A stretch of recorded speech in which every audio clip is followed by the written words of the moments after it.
evidently na ginawa ko is this one thing. The transformation, what happened? This one.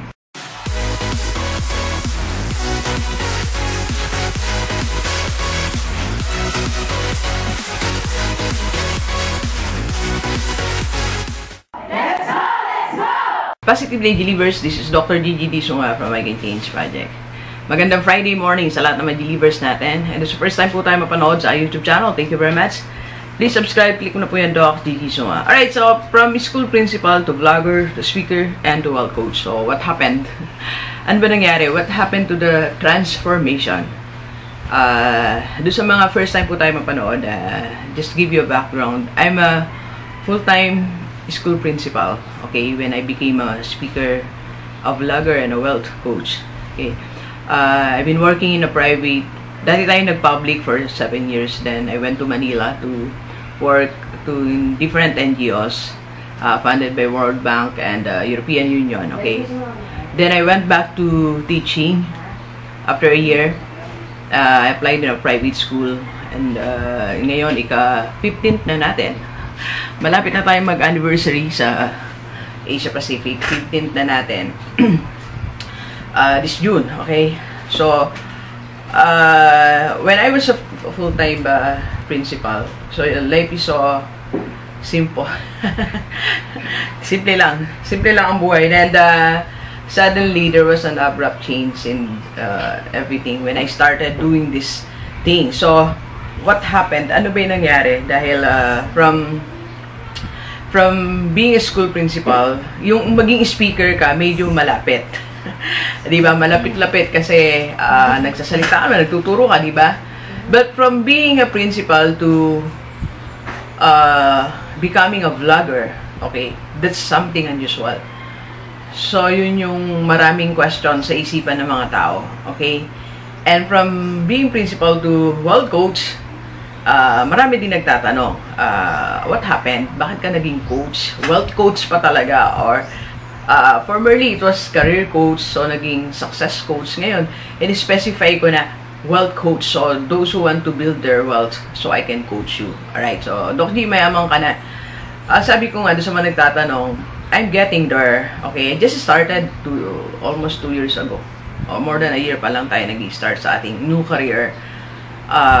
And I found the formula on how to start building your wealth. And now I'm starting building my wealth. And I just want to share the secrets, the proven formula that I have proven na effective pala siya, na pwede natin siyang gawin. Kahit na ordinary employee ka, full-time employee. So, it's not an hindrance for you to start building your wealth. You can do that, okay? So, and if you want to be coach, tawagan mo na ako 0939-525-4311 or message mo ako sa aking FB page, Dr. Gigi Disunga, or FB account Gigi Disunga. Alright, so what happened? Ano ba naging hakbang natin to shift? Okay? From the usual na ginagawa natin, okay, dun sa unusual na ginagawa natin. Okay? So, let me just, yan. Alright, so, okay, so let me share this four things para gusto ko sana siyang ang tawag dito. I-summarize into one, pero gusto ko siya i-breakdown. Pero one thing is so noticeable, or one thing that is so very evidently na ginawa ko is this one thing. The transformation, what happened? This one. I started doing the opposite of what I'm doing at present. Right? So, kung ito yung ginagawa ko, okay, I started doing the opposite. Alright? So, because when you are doing the same thing, nilabas mo siya, you will just be getting the same results. You'll be just getting the same money. For example, when I finished my PhD in Miriam College, one of the exclusive schools in our country, and it's so expensive school. It's exclusive. I mean, Miriam kasi. So, Miriam, that's their The pioneer kami ng environmental program nila in PhD. Okay. So, I went there with a brave heart trying to conquer their program. So, nagtagumpay naman tayo. Nag-stop nga lang tayo ng 10 years. Okay. So, after graduating, nagsimula akong mag-apply ng part-time professor, different graduate schools, in different schools. So, nag-send ako ng email sa school sa Manila, school sa Angles, Olongapo, dito sa Bataan. So, I was trying to do the same thing. Kasi nagtuturo ako sa, I'm a full-time principal. I'm also the Dean of Academic Affairs and Dean ng College of Education ng aming school. So, I'm teaching in basic ed and I'm also teaching in college. So, my plan was yung ginagawa ko sa loob, may work, gagawin ko din sa labas. Pero, good thing, nobody accepted me as their professor in graduate school. I don't know why. Hindi yata sila na-attract sa pangalan ng school ko ng Miriam College. I don't know.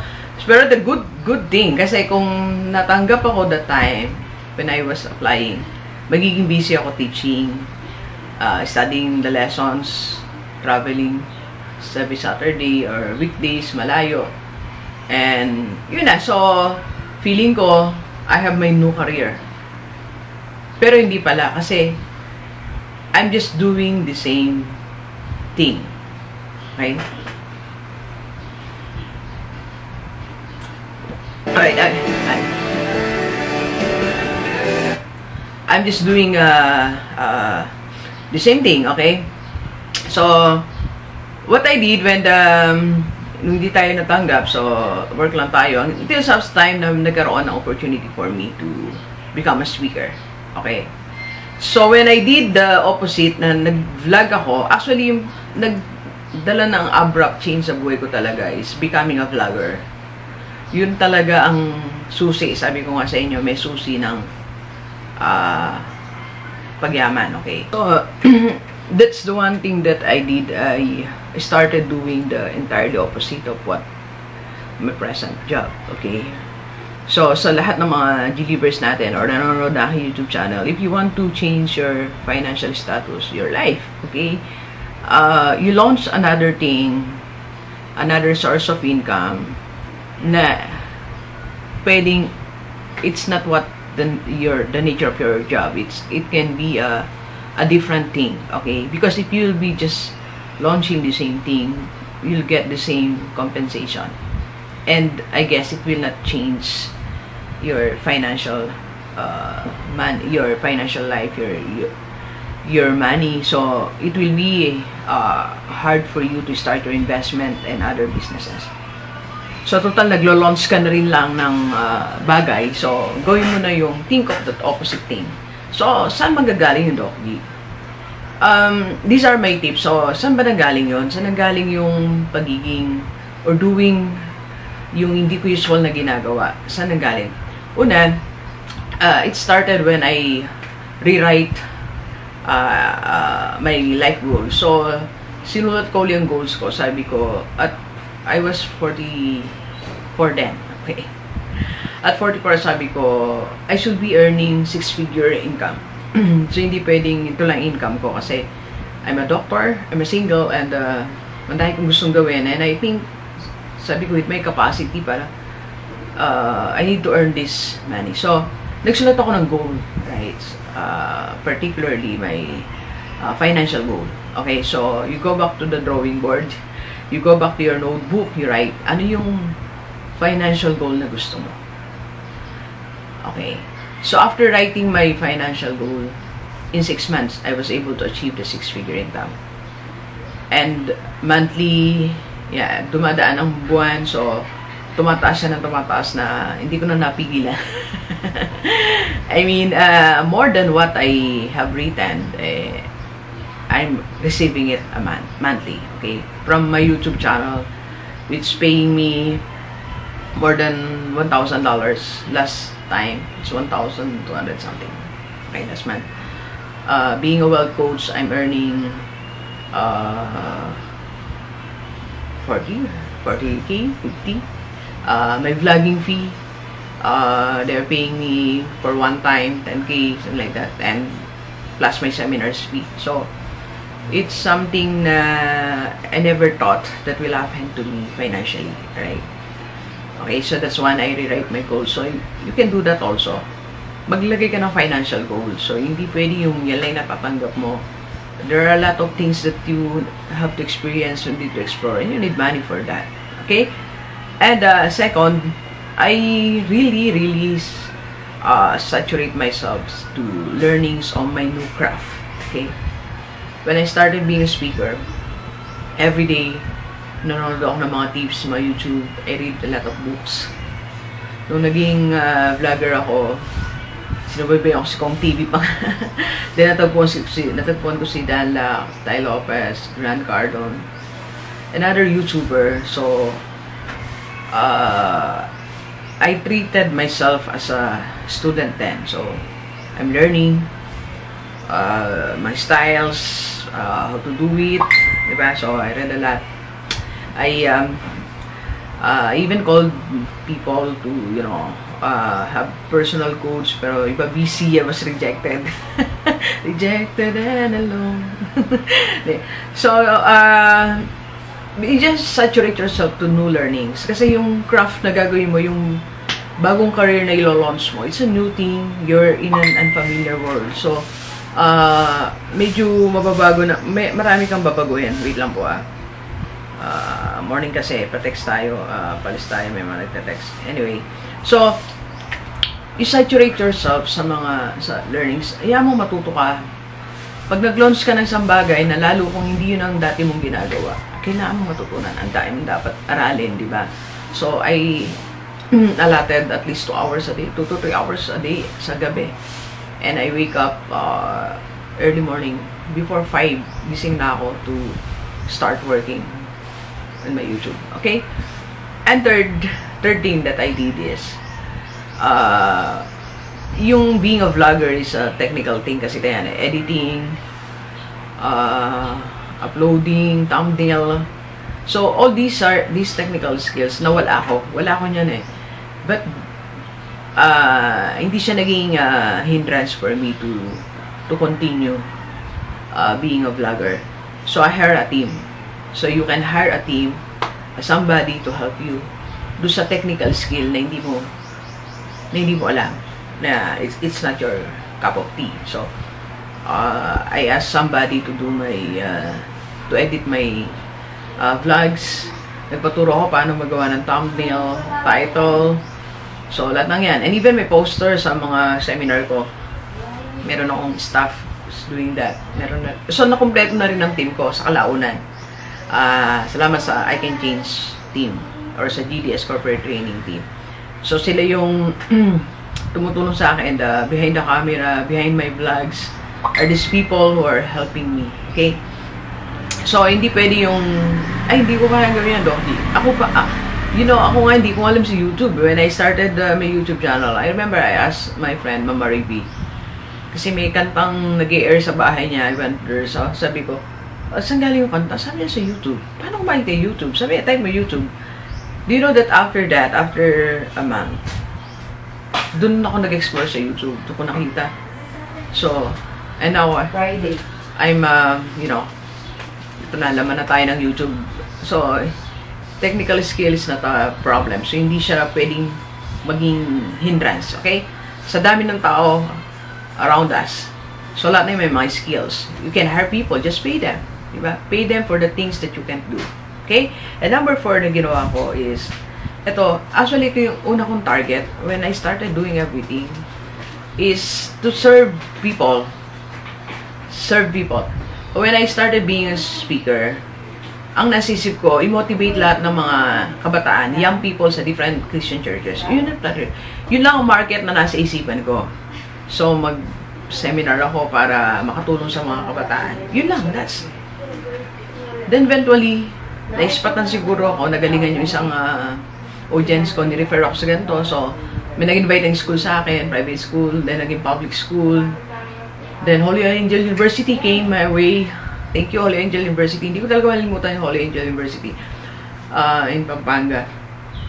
Dito lang ako sa Bataan nun then kinontak nila ako. And only to find out na marami pala kaming speakers. So, ako yung first. Ako yung first speaker. So, nabigla ako actually sa place nila, sa ganda nung theater nila. Tapos ang nag-introduce pa sa akin, Sir Pamintuan, so maganda ng boses, ano pala siya, parang voice over sa mga concert.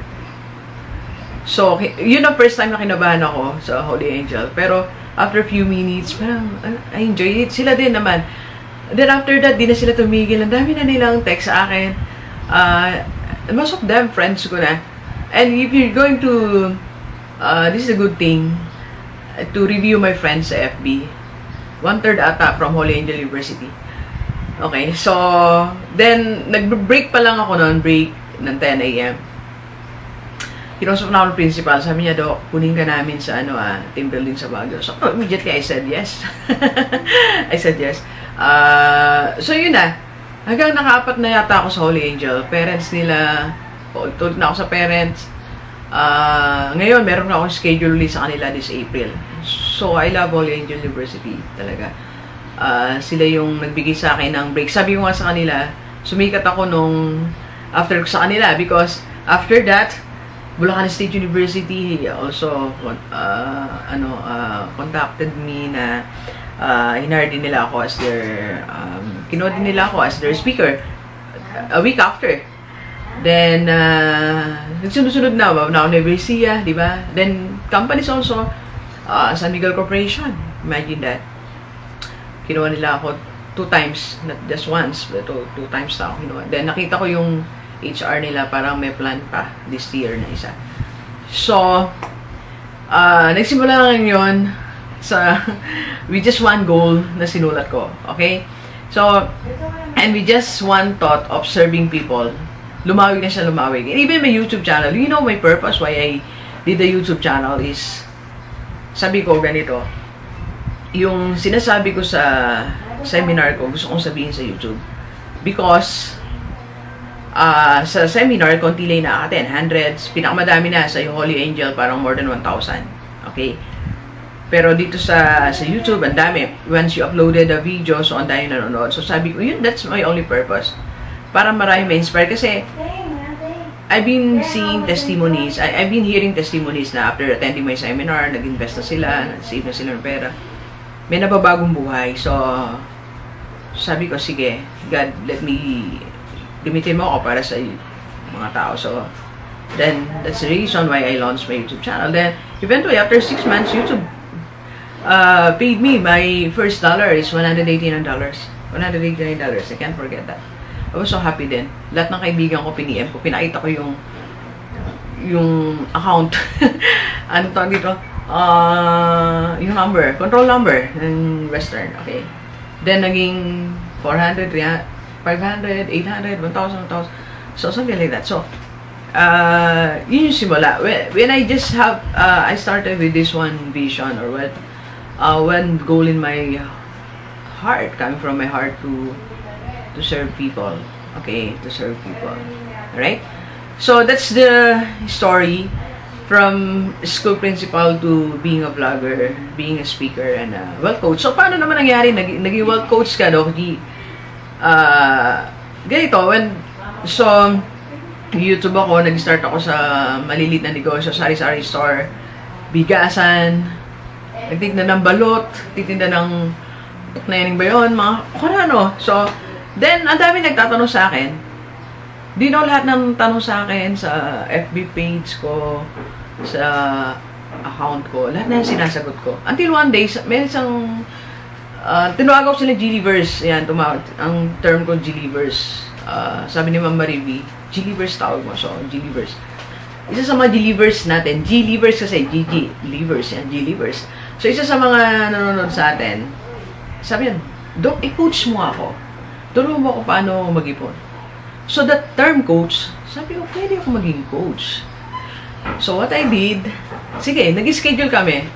So, bago dumating yung schedule, I did my assignment. So, nag-research ako how to handle coaching, how to ask questions, what questions you should ask, everything. So, again, inaral ko na naman siya. So, I went back to my number 2 step, that is to saturate myself to learnings of the new craft. So, it's a new thing, being a coach, paano ba yung approach, di ba? So, phone call lang, start, nag-post ako, dumami hanggang sa personal na gusto nila. So, nakikita namin outside, yung mga kadarating na OFW, minimit nila ako. So, every week, at least 3 times a week, nagko-coach ako online, personal. So, hindi ko na rin siya mapigilan. So, that's the start. So, yun na kasi, dumating na yung opportunity. So, wait lang let me check. Dumating na yung opportunity. So, yun na, tuloy-tuloy na.